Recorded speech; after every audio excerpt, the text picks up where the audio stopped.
You know, when you're a child and you create silly stories because you're bored or because you're just way too creative and you end up not doing anything with them? Well, I did that a lot. Like a lot. I have a lot of stories that I didn't do anything about. But this one specifically, I created in 2017 in Gacha, and it has stuck with me for some reason for all of the years since then.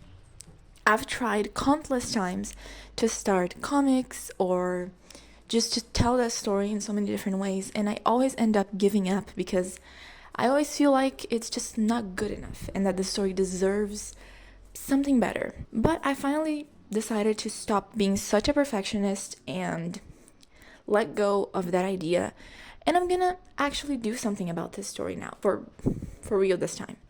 So in today's video, I wanted to not only design some of the main characters on this story, but also explain a little bit about the universe and the magic and how it works, just for some context. Also, I am sorry about my voice. I am a little bit sick and I don't have a microphone yet, so it might sound a little bad, I guess. So just a run through on the basic story of this universe. Thousands of years before what is now considered the present of this world, there were 8 different kingdoms. There was no magic in this universe, and all the kingdoms were regular humans. One day, when God decided to give those humans magic, the magic was given to them with some crystals that just had magic, and 6 of the 8 kingdoms developed to learn how to use that magic. And, they became a lot of different species. Witches, demons, dragons, vampires, fairies, and mermaids. However, 2 of those kingdoms, for some reason, just couldn't do it. They never learned how to use the magic, and they just stayed as humans. While one of that kingdom was okay with that idea and didn't really care, the other was extremely upset about that. They started to make cults, sacrifices, and anything, beg for the gods to give them some kind of magic. Eventually, one of the gods felt sorry for them and decided to give them the magic that they wanted so much. Because they had a different kind of magic, and one that was given to them particularly, the arrogance just got over their heads, and they decided to call themselves the children of gods, saying that they were the favorites, that their magic was stronger, more powerful, more special. That wasn't necessarily true, and that upset another god.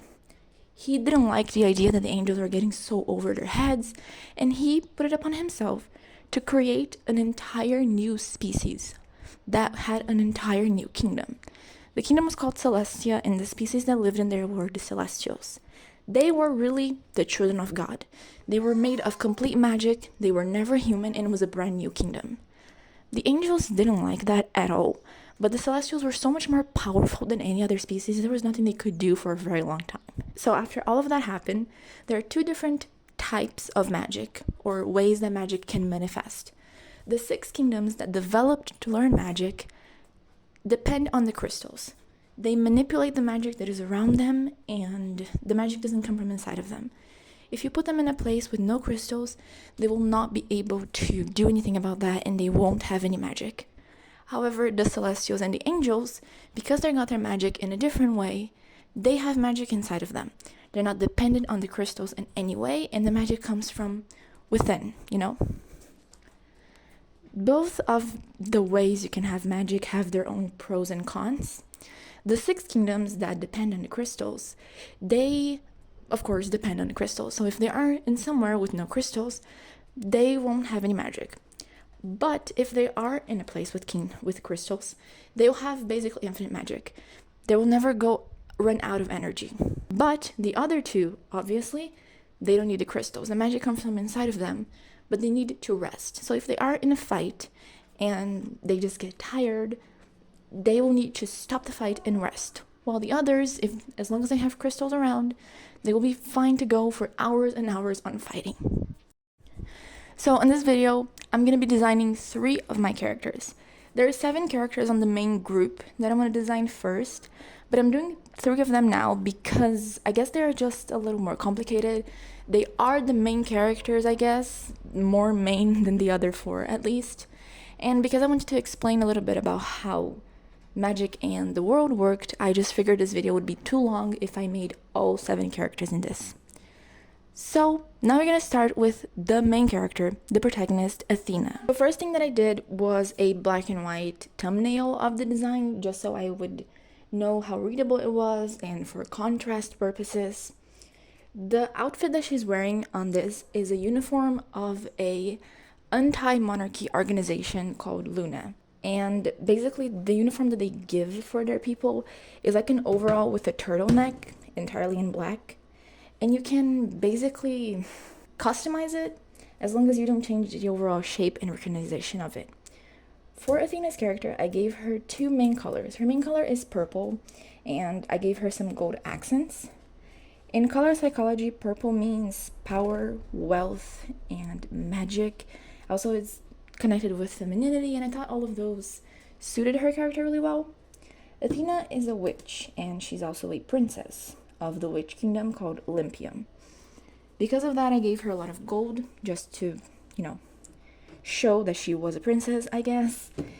You can see on the side of the screen that I also showed you what her design used to look like when I had her in Gacha.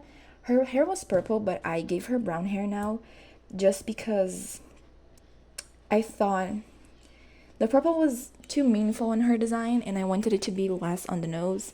And also, I didn't think she really fitted with the purple hair that much, so I just gave her brown hair. The white part of her hair, she gets it from her father. She looks too much like her mom, so I just wanted to give her at least something to reminiscent of her dad, and I gave her that. The markings she has on her body, these golden triangle angles, are something the witches have. Because all the other species have like wings and horns, the witches were just a little not as recognizable. So I gave them some markings on their bodies. When a magical creature, a magical person, I guess, gets their magic around the age of 5 to 10, they start developing magical features. In the witch's case, it's these markings on their face. They first get them on their face, and then they get stronger, they get them on their shoulder, and then if they get more strong, they get them on their knees, and if they get even more strong, the mark shows up on their back. If they get even more, they show up on their hands, and that's the final stage. Athena only has them on her face, shoulders, and on her knees. She doesn't have the last 2 stages of magic. The marking that they have on their back actually is a weapon, and they can summon that weapon at will. So some witches will have a sword or a bow on their back, and then they can just kind of get it out of themselves, I guess. That was basically it for her. I didn't really have that much of a difficult time designing her character, just because I guess I already pretty much had a design in mind that was pretty easy to translate. Something that I forgot to mention is that the purple fabric she has on top of her black uniform is to be a nod into her culture. The Witch Kingdom is designed, their culture basically is inspired by Greek mythology, and I just wanted to give her one of those just fabrics that they put on themselves, I guess.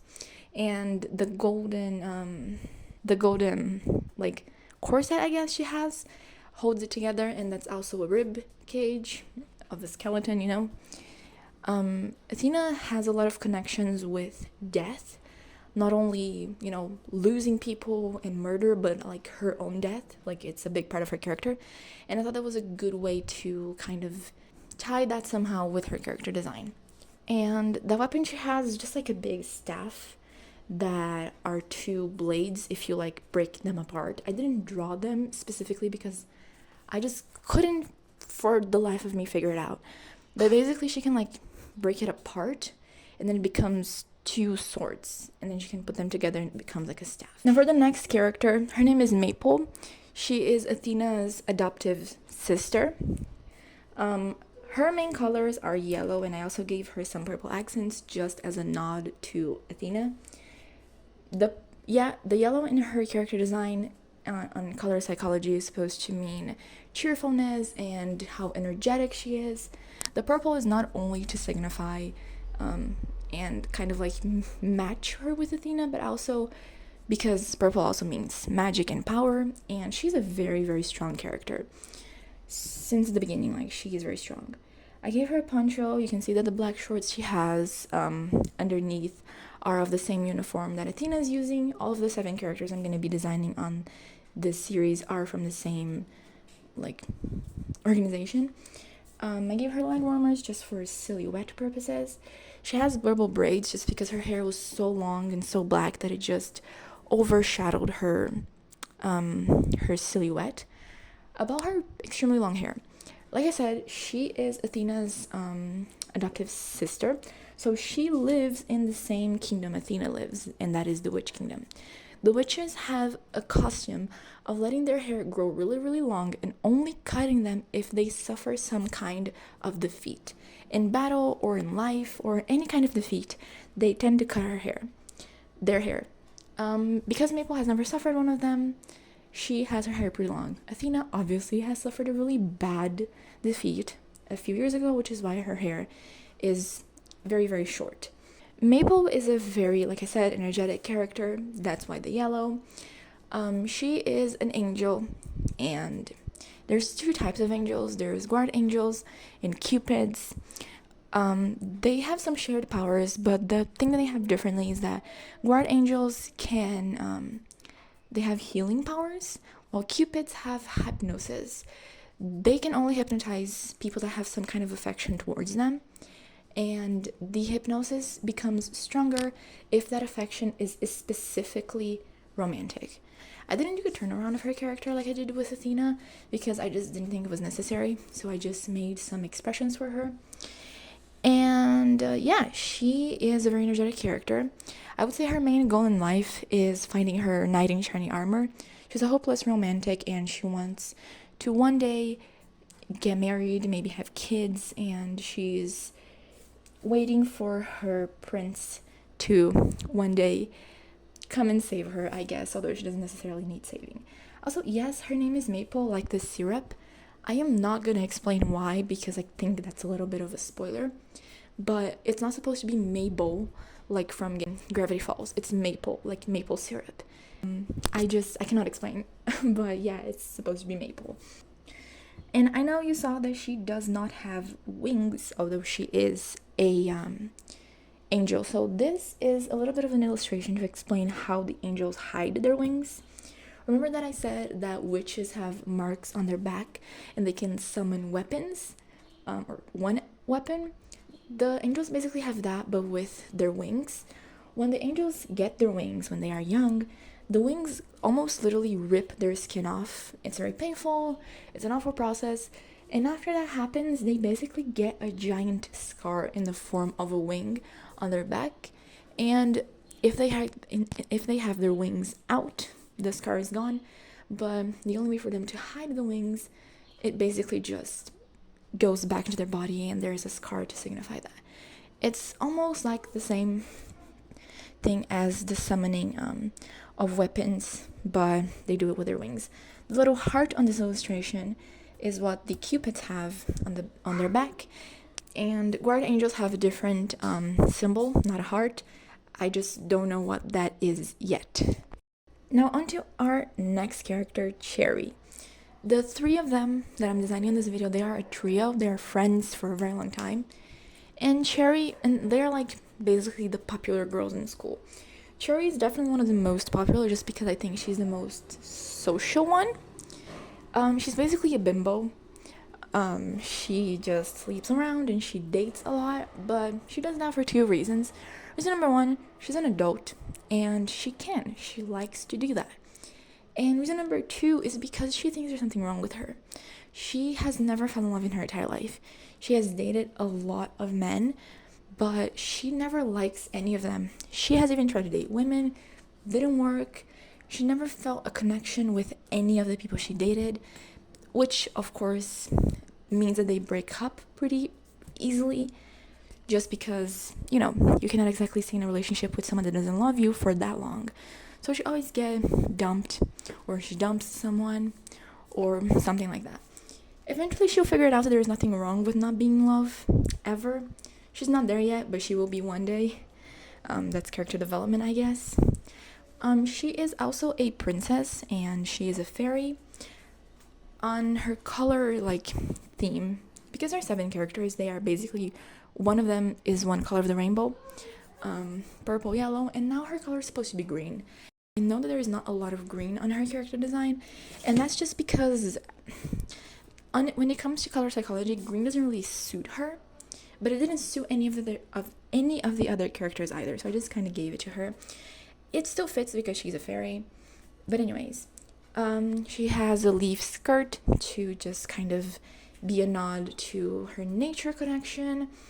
She has some hearts on her shoes because of the whole, trying to find out why she doesn't fall in love with people. She has gold accents on her design, not only because she's a princess, but also because I wanted her to match the other 2, because they are a little trio, and I think that's cute. Her fairy wings are of a butterfly.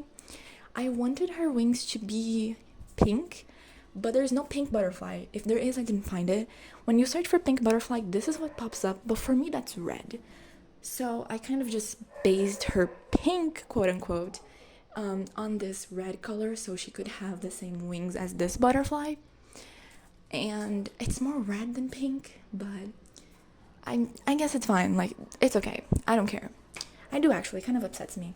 You can see that she's wearing the same uniform, the old black overall turtleneck, but she has made some triangular cuts on it. Because she likes to show skin, she's very confident. She wants to do it, so she did it. And also design-wise, I also wanted her to have some kind of triangular shape language on her, just so she could also match Athena and Maple, because they have the little triangles on their outfits and on the marks on their bodies. And I guess that's basically it. The 3 of them are going to be showing up in your screen right now. I did change some anatomy stuff on them. Basically, I just made Athena's head bigger and Maple's head smaller because it was a little weird, but that's all that I changed, I think. I am working on another video that basically is a redesign of My Little Pony character, or Equestria Girls character. I wanted to turn them into magical girls. It's in very early thumbnail thing. So I don't know when that's gonna come out. But there will be a part 2 of this video where I design the other 4 characters of this main group. And maybe there will be a part 3 or 4 designing the rest of my characters. I have a lot of them, so I don't know if I'm gonna make more or if I'm just gonna design them and keep it to myself. But I hope you liked the design of this little trio. I will be accepting any constructive criticism. I am not 100% set on these designs.